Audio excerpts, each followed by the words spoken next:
नमस्कार, आप देख रहे हैं अमर उजाला और आपके साथ मैं हूं करण दयाल। खेलों की दुनिया में उत्तराखंड एक बार फिर से इतिहास रचने को तैयार है। 20 से 23 अगस्त तक देहरादून में अंतर्राष्ट्रीय आइस स्केटिंग ट्रॉफी का आयोजन होने जा रहा है। किस तरह की ट्रॉफी होगी, कौन कौन लोग इसमें पार्टिसिपेट कर रहे हैं और ये क्योंकि भारत में पहली दफा आयोजन हो रहा है तो कितना खास है और इसकी मेजबानी का जिम्मा उत्तराखंड को मिला है। इन तमाम मुद्दों पर बात करने के लिए मेरे साथ मौजूद हैं उत्तराखंड आइस स्केटिंग एसोसिएशन के अध्यक्ष शिव पैनोली जी, जिनसे हम जानेंगे इन बिंदुओं पर बात। पैनोली जी, अमर उजाला में आपका बहुत बहुत स्वागत है। ये जो इंटरनेशनल ट्रॉफी का आयोजन होने जा रहा है 20 तारीख से, थोड़ा सा इसके बारे में बताइए, किस तरह का ये आयोजन है और कितने हम तैयार हैं, क्योंकि पहली दफ़ा ये आयोजन हो रहा है। मालूम ये आपने सही कहा कि मतलब इस तरीके का गेम पहली बार हो रहा है और अंतर्राष्ट्रीय खेल है। अंतर्राष्ट्रीय खेल में ये कहा जाता है कि जो हमारी मेन बॉडी है आइस स्केटिंग की, वो आइस स्केटिंग यूनियन जो है वो सबसे बड़ी बॉडी है। उसके अंतर्गत आती है Asian body, Asian skating union, और एशियन स्केटिंग यूनियन के अंदर आती है हमारे इंडियन एसोसिएशन और फिर उत्तराखंड एसोसिएशन। ऐसा चलता है पूरा सिस्टम। और ये गेम जो है एशियन से ताल्लुक़ रखता है, मतलब कि एशियन कंट्री जितनी भी हैं वो इसे प्रतिभाग करती है। इसमें मतलब ये समझिए कि मतलब चाइना से लेके और नीचे सिंगापुर, इंडोनेशिया, मलेशिया, कोरिया और हमारे चाइना के दूसरी जो कंट्रीज़ हैं हांगकांग और ताइपे, तो कुल मिला के जो है वो 11 कंट्रीज़ जो हैं इसमें प्रतिभाग कर रही हैं, जिन्होंने कंफर्म किया था और जो आ रही हैं और जो आ चुकी हैं।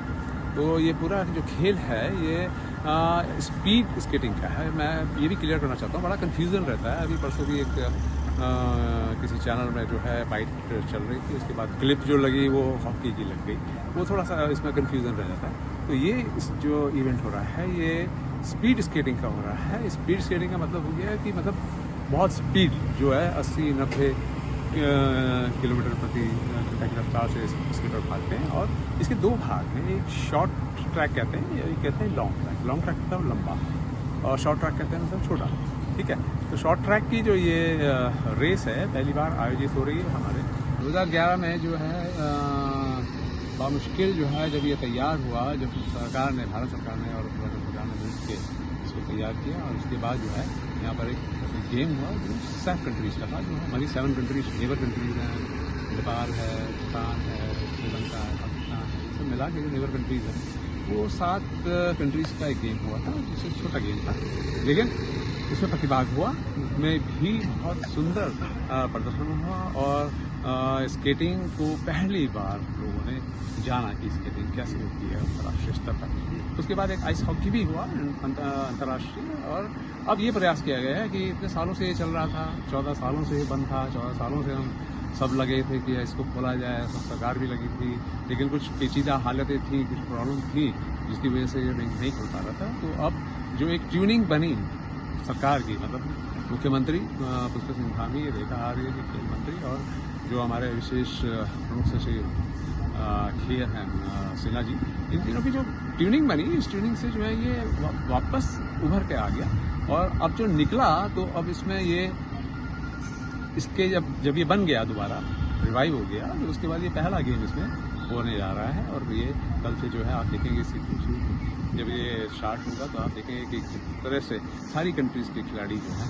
वो इसे प्रतिभाग करेंगे। अलग अलग ग्रुप से प्रतिभाग होता है और अलग अलग एज ग्रुप के हिसाब से जो है स्केटिंग कॉम्पिटिशन्स होते हैं। तो ये कुल मिला के एक बहुत बड़ा, हम कहेंगे कि बहुत बड़ा खेल हमको मिल रहा है देखने के लिए और हमें प्रतिभाग करने के लिए। और मैं ये कहूँगा कि ये खेल डेफिनेटली जो है आने वाले दिनों में आइस स्केटिंग को, जो अभी तक वो हुआ करता था, मैं सबको कहता था, मुख्यमंत्री जी लोगों को सबको यही कहता था कि हमारे पास जो है खेल का मैदान तो नहीं है, लेकिन हमारे खिलाड़ी सारे जो है मैदान मार के आते हैं हर साल, जहाँ भी। आपने एक बहुत महत्वपूर्ण बात करी कि हमारे खिलाड़ी मैदान मार के आते हैं। इस ट्रॉफी में भारत के लिए, इंडिया के लिए कितने खिलाड़ी हैं उत्तराखंड के जो हमारे देश के लिए खेलेंगे? अब ये है कि क्योंकि उपलब्धता बहुत देर में हुई, हमारे खिलाड़ी जो हैं फिगर स्केटिंग में ज़्यादा है। हमारे जितने भी मेडल्स अभी तक आए हैं, मतलब अभी तक के जो हमारे इतिहास था उत्तराखंड का, उसमें हमारे पास 45 मेडल हैं टोटल मिला के फिगर स्केटिंग प्लस स्पीड में, लेकिन फिगर स्केटिंग में ज़्यादा है। और हमारे पास 6 मेडल हैं अंतर्राष्ट्रीय स्तर के, वो सारे मेडल जो है फिगर स्केटिंग में ही है। ठीक है, इतना बड़ा मेडल टैली हमारे पास है उपलब्ध, उत्तराखंड के खिलाड़ियों के पास है।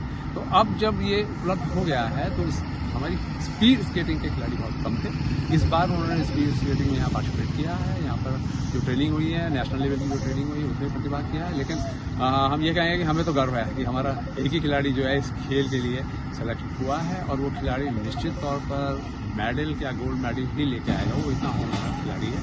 वो अक्सर बाहर ही रहता है ट्रेनिंग के लिए, देश से बाहर, और अब वो यह पहली बार जो है वो कंपटीशन उसने कश्मीर में भी किया, नेशनल गेम्स में भी किया और खेलो इंडिया में भी उसने कंपटीशन में भाग लिया है। और ये पहला ऐसा अंतर्राष्ट्रीय उसको खेल मिल रहा है जहां वो कंपटीशन करने वाला है। 10 जो विभिन्न देशों के खिलाड़ी हैं उनके साथ उसकी टक्कर होने वाली है और आप देखेंगे वो रोमांस और हम कितने थ्रिल होंगे इस बात के लिए कि वो मेडल लेके आए। जी, ट्रेनिंग की और अभ्यास की आपने बात करी, क्योंकि आइस स्केटिंग रिंग जो हमारे पास तैयार है रायपुर में, ये बहुत लंबे समय के बाद खुला है। अब क्या उत्तराखंड के खिलाड़ियों को इस तरह की ट्रेनिंग करने के लिए, अभ्यास करने के लिए क्या दूसरे राज्यों की या दूसरे देशों की दौड़ नहीं लगानी पड़ेगी? और ये एक अच्छा अवसर है कि हम अपने ही प्रदेश में उनको ट्रेनिंग का एक बड़ा अच्छा इंफ्रा भी दे रहे हैं। आपको संक्षिप्त में बताना देना चाहता हूँ क्योंकि इतने सालों में जो मैं कह रहा हूँ आपको, हमारा खेल का मैदान नहीं था, फिर भी मैदान मारा है। वो मैदान मारा इसलिए कि हमारे खिलाड़ी जो हैं कभी शिमला गए हैं, महीनों तक शिमला में पड़े रहते थे कि आसमान कब साफ होगा, कब बर्फ़ जमेगी, तब हम स्केटिंग करेंगे। खुला मैदान था वो। उसके बाद से जो यहाँ गुड़गांव में आ गया है स्केटिंग में, उसमें जाके ट्रेनिंग करते थे। और ख़ास तौर पर कुछ बच्चे जो हैं विदेश जाते थे, हांगकांग, थाईलैंड, बैंकॉक, ये सब जगह जाके वो वहाँ ट्रेनिंग लेते थे। लेकिन बड़ी एक्सपेंसिव ट्रेनिंग थी, 5-5 हज़ार रुपया आधे घंटे का इंस्ट्रक्टर लेता, ठीक है, और आना जाना खाना पीना वो सब अलग, तो बहुत महंगा उनके लिए गेम हो गया था। अब ये सुविधा जैसे यहाँ पर आ गई है तो इस सुविधा का जो फ़ायदा होना चाहिए सबसे ज़्यादा, मुझे लगता है सबसे ज़्यादा फ़ायदा उस जगह को होना चाहिए जहाँ पर उसके पास साधन है। अब सरकार को ये देखना है, हमने सरकार से भी मिन्नत कर ली है। हमने रेखा आर्य जी को, मिनिस्टर खेल को भी हमने एक प्रतिवेदन दिया है और श्री कृष्ण को भी एक प्रतिवेदन दिया कि यहाँ के खिलाड़ियों के लिए मुख्य तौर पर कंसेशनल रेट पर, अभी क्या हो रहा है कि अभी 10,000 रुपये पर घंटा दिया जाता है। अब 10,000 पर घंटा जो है हमारे खिलाड़ी नहीं दे पाते हैं, वो मुश्किल है। उसमें डिवाइड भी करेंगे तो वो 500, 600 रुपये, 700 रुपये पर डे पड़ेगा, तो वो उनके लिए तब भी महंगा ही है। ये खेल महंगा तो है, लेकिन सरकार चाहे तो अब जैसे सब लोग इतने 14 सालों से हम लोग जो है कोशिश कर रहे थे, तो उसका प्रतिफल कहीं तो में सरकार को उनको देना चाहिए, हमारे खिलाड़ियों को देना चाहिए, हमें तो नहीं, हमारे खिलाड़ियों को देना चाहिए और नॉमिनल रेट पे उनको ये उपलब्ध कराएं। और वो अगर विश्व स्तर पर न जाएं तब ये बात कही जाएगी कि हमने उपलब्ध कराया था लेकिन आप नहीं पहुँचे। लेकिन ये तय मानिए कि उत्तराखंड का टैलेंट, उत्तराखंड के खिलाड़ी उस स्तर के खिलाड़ी हैं कि उनके पेट भी वो अपने खेल की सीमाओं तक पार करेंगे। एक आखिरी सवाल हमारे ऑडियंस के लिए और खेल प्रेमियों के लिए उत्तराखंड के, जो इस ट्रॉफी को देखना चाहते हैं, आना चाहते हैं, किस तरह की उनकी एंट्री होगी? क्या आइस स्केटिंग का टेम्परेचर बहुत कम है, उन्हें अपने साथ गर्म कपड़े लेके आने चाहिए? इस तरह की कोई अगर हिदायत है तो आप उसके बारे में बताएं। मैं जरूर बताना चाहूँगा। ये पूरा जो ट्रॉफी हो रही है, जो पहली बार जो ये मतलब ये अंतर्राष्ट्रीय खेल जो हमारा हिमालय आर्चरी में हो रहा है, ये फ्री एंट्री है। कोई भी दर्शक इसमें आ सकते हैं देखने के लिए और लुत्फ उठा सकते हैं इस खेल का, इसकी स्पीड का, इसकी रंगीनियत का, जो इसके रंग है वो दे सकते हैं। और मुझे लगता है कि जब बहुत भीड़ हो जाती है तो उतना ठंड की ज़रूरत नहीं होती है, नॉर्मल में आ जाता है। अंदर का टेम्परेचर जो है उसका -6 -7 जाता है जरूर है, लेकिन बाहर का टेम्परेचर नॉर्मल का रहता है। आप शर्ट में आए तो शर्ट में भी रह सकते हैं, लेकिन कुछ लोगों को लगता है ठंड, तो वो एक नॉर्मल एक विंड शीट अपने साथ जरूर रख सकते हैं, स्वेटर रख सकते हैं अगर उन्हें बहुत लंबे समय तक बैठना है तो। और मैं चाहूँगा कि ये मैसेज एटलीस्ट देहरादून के प्रत्येक व्यक्ति तक पहुँचे ताकि वो ज़रूर आए इन 4 दिनों में एक बार देखने के लिए प्लान।